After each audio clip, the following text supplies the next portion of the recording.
Now, when I talk with people, kind of interviewing them before I'll sign their certificate, I try to talk about the road with them and make sure they've really traveled it. And it's kind of a survey for us as well, so that those of us along the road have a better idea of what common problems are. And one of the things we hear a lot is that they can't stand the last 75 miles of it with all the traffic and the stoplights.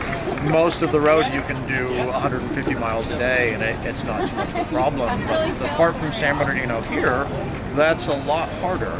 And so I always recommend people make sure they break up that drive and stop at places along the way. You've got so many wonderful spots like the Donut Man, like Andy's Coffee Shop, some of the giants like the Chicken Boy. Philippe the Original, where the French dip sandwich was invented, is 2 blocks off of 66. And places like Herb's Burgers that don't get featured in a lot of the guidebooks get overlooked a lot. But if you look for the real thing here, and not just here in Santa Monica, but especially West Hollywood, Highland Park, downtown, you can find a lot of Route 66 culture in LA, and it might not say 66 everywhere. It might just seem like old LA, but that's part of the beauty of it, is you're getting to know every town. And don't forget to do that when you're here in the big city, as overwhelming as it can sometimes seem. Actually, say something about like the Hollywood cemeteries on Route 66. Yeah, Hollywood Forever Cemetery is right along Santa Monica Boulevard. It's actually sandwiched in between Route 66 and the Paramount backlot. And a ton of movie stars are buried there. Rudolph Valentino, Hattie McDaniel, I think, has a cenotaph there. She's actually buried there herself. Wait, hold on. Let the car go by. Yeah. Okay, start over with that part. Sure.